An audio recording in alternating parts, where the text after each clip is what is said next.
देश तो जानता है आप पहले से ही नंगे हो, फिर कपड़े उतारने की जरूरत क्या पड़ी?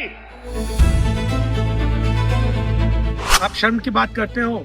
शर्म की बात मैं आपको बताता हूँ। आपने अमेरिका के साथ जो किया है, ये शर्म की बात।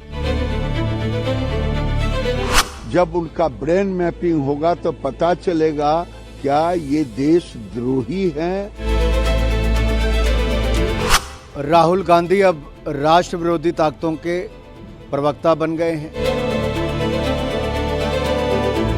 देश की सियासत एक बार फिर शब्दों के सबसे तीखे वार की गवाह बन रही है।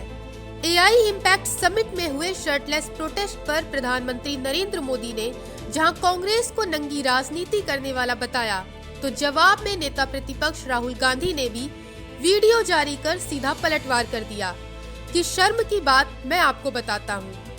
इसके बाद बयान सिर्फ विरोध तक सीमित नहीं रहे, बल्कि अमेरिका के साथ ट्रेड डील, डेटा सुरक्षा, किसानों के हित और कथित एप्स्टीन फाइल जैसे गंभीर आरोपों तक पहुँच गए।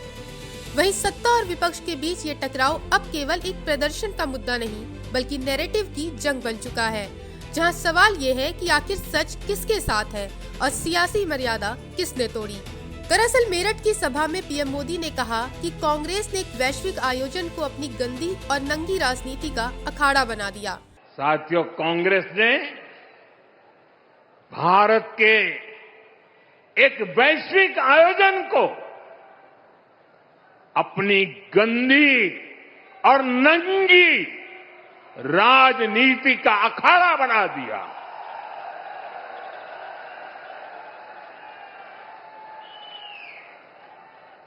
समारोह स्थल पर विदेशी अतिथियों के सामने कांग्रेस के नेता कपड़े उतारकर पहुंच गए।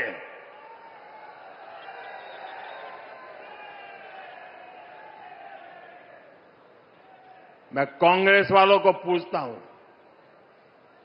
देश तो जानता है आप पहले से ही नंगे हो, फिर कपड़े उतारने की जरूरत क्या पड़ी? वहीं बीजेपी नेताओं ने भी इसे भारत की छवि खराब करने वाला कदम बताया। हालांकि विपक्ष ने भी इस मुद्दे को भुनाने में कोई कसर नहीं छोड़ी, जहां राहुल गांधी ने पीएम मोदी के कांग्रेस पर लगाए गंदी नंगी राजनीति के आरोपों का पलटवार करते हुए एक वीडियो जारी किया, जिसमें वे पीएम मोदी को अडानी और एप्स्टीन फाइल से जुड़े मुद्दों पर घेरते नजर आए। आप शर्म की बात करते हो। शर्म की बात मैं आपको बताता हूँ। आपने अमेरिका के साथ जो किया है, ये शर्म की बात। देश को आपने बेचा है। पहली शर्म की बात, जो यूएस के साथ आपने ट्रेड डील की है, जिसमें हिंदुस्तान को कुछ नहीं मिला और हमारा पूरा देश आपने अमेरिका को बेच दिया है। हमारे देश का डेटा दे दिया, किसानों को खत्म कर दिया, टेक्सटाइल इंडस्ट्री बर्बाद कर दी। ये शर्म की बात। दूसरी शर्म की बात, एप्स्टीन जो पीडोफाइल है, उसकी फाइलों में, उसकी ईमेल में आपका नाम, आपके मंत्रियों का नाम और आपके दोस्तों का नाम, तीनों का एक साथ आ रहा है। ये है दूसरी शर्म की बात। और तीसरी शर्म की बात, अदानी पे जो केस चल रहा है, पूरा देश जानता है कि वो अदानी पर नहीं, बीजेपी और आपके फाइनेंशियल आर्किटेक्चर पर केस है। और पूरा देश जानता है, पूरी रात आप सो नहीं पाते हो जब आप सोचते हो कि अदानी केस का क्या होगा। मोदी जी, जो आप अपने मित्रों के लिए, अनिल अंबानी, अदानी, और अपने लिए उचित समझते हो, वो आप करो। हम देश की रक्षा करते हैं, हम किसानों की रक्षा करते हैं, हम मजदूरों की रक्षा करते हैं, स्मॉल एंड मीडियम इंडस्ट्री की रक्षा करते हैं और देश की डेटा की रक्षा करते हैं। हम संविधान के लिए लड़ रहे हैं। कांग्रेस पार्टी के बब्बर शेरों, कार्यकर्ताओं, आपको डरना नहीं है, एक कदम पीछे हटना नहीं है। धन्यवाद, नमस्कार। इसके अलावा राहुल गांधी ने भारत मंडपम में आयोजित एआई समिट में यूथ कांग्रेस कार्यकर्ताओं द्वारा विरोध प्रदर्शन किए जाने को शांतिपूर्ण विरोध और लोकतांत्रिक अधिकार बताया। उन्होंने यूथ कांग्रेस के बब्बर शेरों पर गर्व होने जैसी बातें तक कह दी। आपको बता दें कि 20 फरवरी 2026 को भारत मंडपम में आयोजित एआई समिट के दौरान यूथ कांग्रेस कार्यकर्ताओं ने शर्टलेस होकर विरोध दर्ज कराया था। इसी मामले में इंडियन यूथ कांग्रेस के अध्यक्ष उदय भानुचिप को दिल्ली पुलिस ने गिरफ्तार कर लिया है। पुलिस का कहना है कि प्रदर्शन की योजना में उनकी भूमिका थी। वहीं अब तक 8 लोगों की गिरफ्तारी हो चुकी है। कांग्रेस का दावा है कि ये कुछ मिनटों का शांतिपूर्ण विरोध था, जबकि बीजेपी इसे सुनियोजित व्यवधान बता रही है। वहीं राहुल के बयान और यूथ कांग्रेस के प्रदर्शन का सपोर्ट किए जाने पर केंद्रीय मंत्री गिरिराज सिंह ने राहुल को ब्रेन मैपिंग तक की एडवाइस दे दी। मैं तो ये भी कहता हूं, राहुल गांधी के ऊपर जो टिप्पणी असम के मुख्यमंत्री ने की कि वो पागलपन उन पे सवार है, मैं तो कहता हूं उनका ब्रेन मैपिंग होना चाहिए। मुझे डर लग रहा है कि अगला सत्र शुरू हो, कहीं वो अंडरवियर गंजी में न पहुंच जाए लोकसभा, मुझे डर लग रहा है। वहीं अनुराग ठाकुर ने तो उन्हें राष्ट्र विरोधी तत्वों के प्रवक्ता तक कह दिया।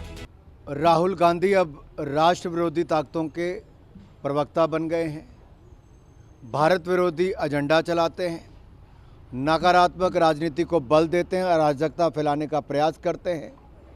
इनका एक ही काम हो गया, झूठ बोलो, भय और भ्रम फैलाओ, भारत को बदनाम करो, मोदी विरोधी राजनीति करो और देश जो विकास कर रहा है भारत को दुनिया भर में बदनाम करो।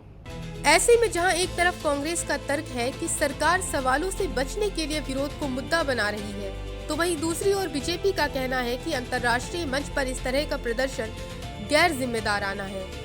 जहां अब सियासत अपने चरम पर है, लेकिन असली सवाल अभी भी वही है कि क्या देश के हितों पर ठोस बहस होगी या बयानबाजी ही सुर्खियां बटोरती रहेंगी। बहरहाल लोकतंत्र में विरोध भी जरूरी है और मर्यादा भी। ऐसे में अब देखना ये है कि जनता किस तर्क को ज्यादा वजन देती है, गरिमा की बात को या समझौते के आरोप को। Bureau report, Punjab Kesari TV. हमसे जुड़े रहने के लिए हमारे YouTube चैनल को सब्सक्राइब करें और नई वीडियो की नोटिफिकेशन के लिए बेल आइकॉन को दबाएं।